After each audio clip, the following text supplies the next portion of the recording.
Thank you, Sajiv, and thank you for our colleagues who came from New York.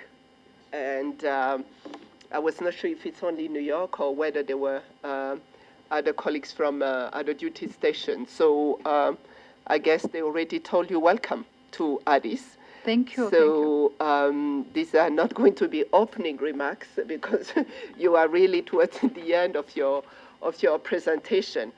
But it's interesting that, and it's also timely, that this training is taking place at this moment, because you might have been informed, and I'm talking to our colleagues trainers, that we are really in a huge drive of recruitment at the ECA at all levels, starting at the directors level till actually going to G staff. And we are all, I mean, at different levels also, as I said, it started at director level, part of this process in one way or the other. So it's really a timely training.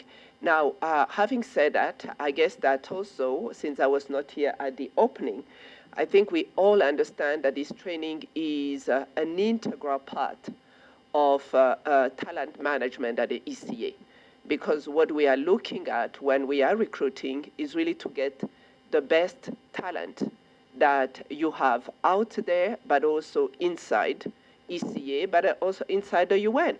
So it's a very important, because we know also that in the UN system, when you bring a new person on a specific job, that depending of whether the person is internal or external, that there are issues of adjustments to the specific position. There's issue of understanding actually the job expectations, the issue of coaching and managing the person in the job. There are issues of performance management. And the SG himself has recognized the last time he came here that performance management is not quite good in the UN. So if we are bringing people on board, and performance management, which is not, it's not about only whether I'm sanctioning or not sanctioning this person, it's really about how do I nurture these talent. So it's therefore very, very important to pay attention to the recruitment process in terms of A to Z.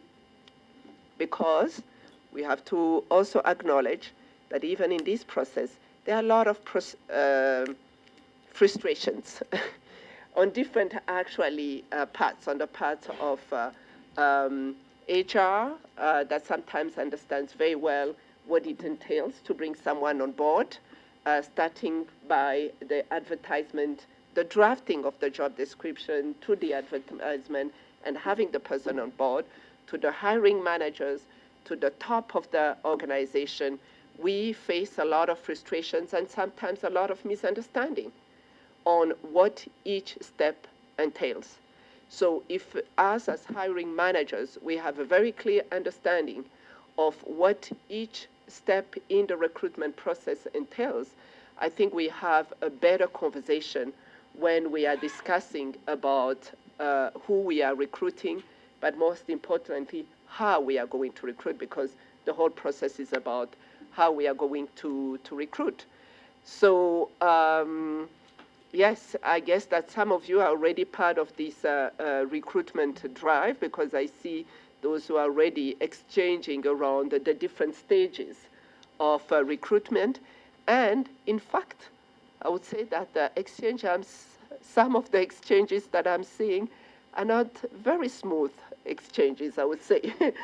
There are a number of misunderstandings at different levels, and I think it's very important that we are part of this training, because it will help also to clarify some of the issues that, for example, hiring managers are asking in terms of their roles and responsibilities in the different stages of the process, but also in terms of the roles and responsibilities of the direct supervisors, and ultimately the responsibility of the executive secretary as the person who will sign off on this recruitment process. So once again, this is part of really of the big picture of talent management.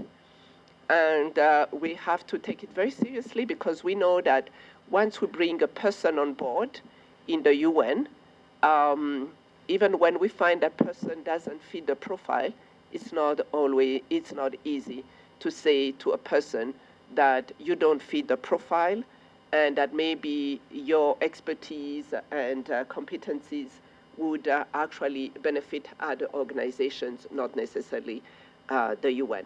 So yeah, that's what I wanted to say, and you are at the end of the training, so I'm not going to take a lot of your time. You might have some questions. Thank you very much, and thank you actually for colleagues for attending this training. I was not expecting that much, because I know many people are quite busy with different commitments. So it's a good thing. It's a good thing. It's a show of commitment in terms of getting to know how best to bring the greatest talent, but also getting to understand very well the process. If I may say a last word, probably it might be there. I looked to the PowerPoint presentation that I received, but I don't recall in terms of role and responsibilities, because I see, and it's important to focus on the hiring managers. But I also tell hiring managers also that it is also important and essential for you to be consulting with your supervisor, because the supervisor also has a responsibility vis-a-vis the executive secretary. You have to make sure that you have a common understanding at every stage of the process, so that when the problems arise, they don't arise at the end of the process, but you have had that discussion earlier at the start of the process. So thank you very much, and have a great day.